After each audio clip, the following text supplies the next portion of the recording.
And I think that's where the difference come with like applying the verses and just being hearers of the word, because it's like even the Bible talks about how to manage credit. Because in Proverbs, let me see, Proverbs 22, it says that the rich rules over the poor and the borrower is a slave to the lender. So it's like, okay, if reading the Bible with some understanding, then it's not good to be like a borrower. So it's like, Yeah. if you're gonna deal with credit cards, like pay them off at the end of the month. And then we hear that from like financial like gurus and stuff anywhere. It's like, if you're gonna have a credit card, make sure you pay it off at the end of the month. Absolutely. And we see the positivity of that too. But the Bible, like preceding all of the master classes that's come out, like has It was been there. telling us like how to use credit. Yeah. Yeah. Yeah, and even to your point, what you were saying earlier, DJ, I think you were saying like, people want to just get things and have things nowadays. That's another biblical principle that, God definitely laid out for us to the people who want to amass things very quickly. That's not really how greatness is built. That's not really how good things are built. It's usually little by little. I mean, the scripture, Proverbs 13:11 says, wealth quickly gotten dwindles away, but amassed little by little it grows.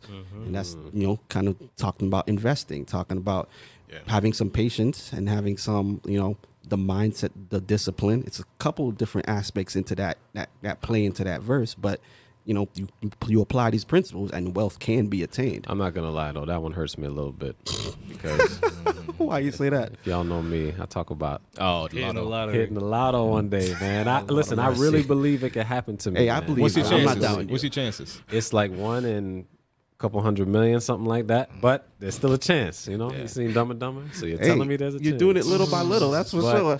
but like you said, the Bible does talk about that. So get rich quick schemes. These things are not what lasts. So it is what it is. But DJ, you mentioned a while ago, like what are some of these principles? So we mentioned some of them, and you mentioned tithing a while ago, and I wanted to talk about that a little bit because I do believe tithing, especially for a Christian, is paramount. Like it should not be neglected, right? I think that's a principle that is extremely important. It's something my parents have taught me, and I have proven it in my life how valuable it is. Because, and we talked about this more deeply in another episode, and we'll talk about others as well. But when you tithe, you're expressing to God that you are depending on Him to sustain you. You recognize that you can't sustain yourself, and you're depending on Him. Because if everyone else is using their 100%, you feel like you're behind, right? And so now you're dealing with 90. Like, where am I going to get the 10 from, right? And I have proven it in my life where, it's an autopilot. You know what I mean? And the thing is, it's like, I spoke with Pastor Gill about this some time ago. And I was like, the way I think about it, 10%, it's not even mine. It's God's. And he, not corrected me, but just helped me realize none of it is yours. All the fullness of the earth is God's. You know what I'm saying? You have what God gives you. And He's asking for this 10%, but really 100% of it is His. You know what I'm saying? Yeah. You can't take anything with you when you die. So I think tithing is something that when you do it consistently, you will see God bless you in ways. And that doesn't necessarily always mean financial, but that has happened to me as well. Yeah. And I'm going to say this. The reason why I said, like, it's good to grow small is because on the top of my head, I can think of multiple reasons why it's good in the Bible. So one of the things that come to my mind is when Jesus was talking about, I think it was 3 men that He gave talents to, right? I love that story. Good. And I'll fast forward to the end. He gave a talent.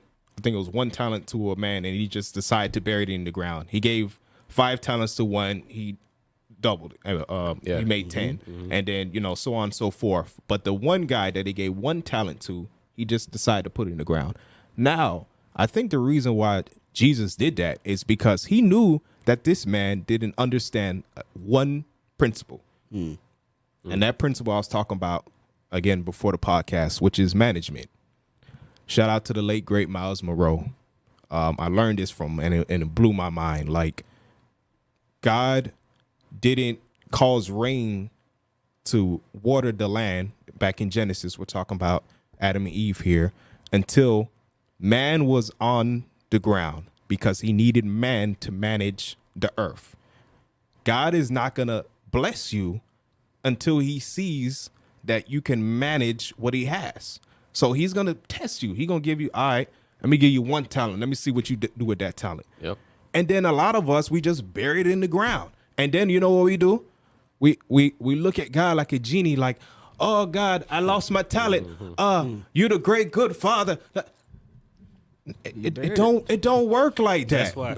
Because you have brothers and sisters who's not even in the church, but understands that principle, that understands that management principle. And that's something that I'm preaching to myself here, because that's something that I'm learning. Like, God is not going to bless you until you show that you can manage.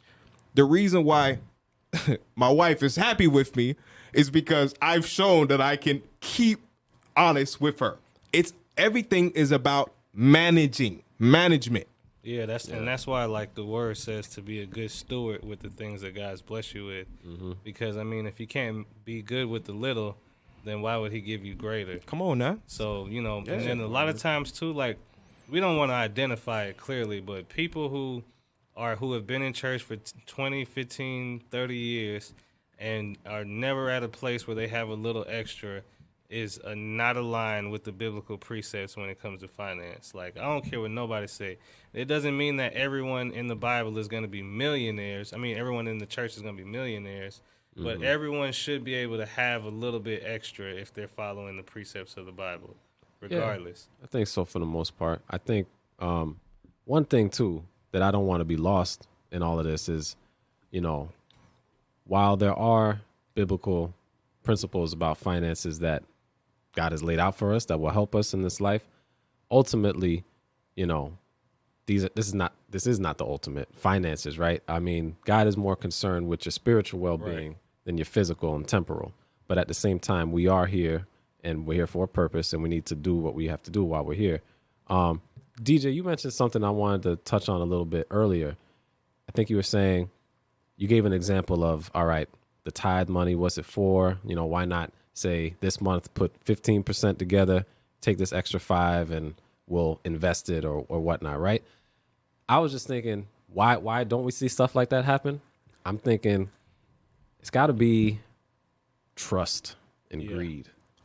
I think there's a lack of trust that members have, and for good reason.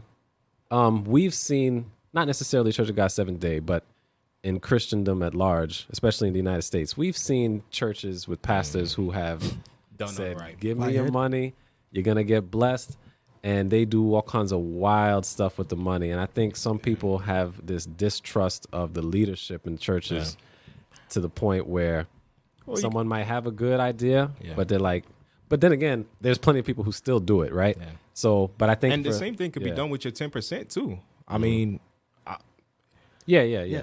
No, I'll chime in on the tithes part. For the tithes, you know, there's definitely a fear that, you know, things can be misused. It's a you know, you're giving it to men. You know, men are not flawless. But in that sense, you know, even the tithes, though, I think it's, you know, like I think you had said it earlier, it's more for us, honestly. It's more for yourself. It's more for you know, your personal development and all that. And I say it like this because when you're able to consistently tithe and you're able to consistently, you know, without worry, I think God instituted that a lot to give us a kind of a relinquish over the power of money.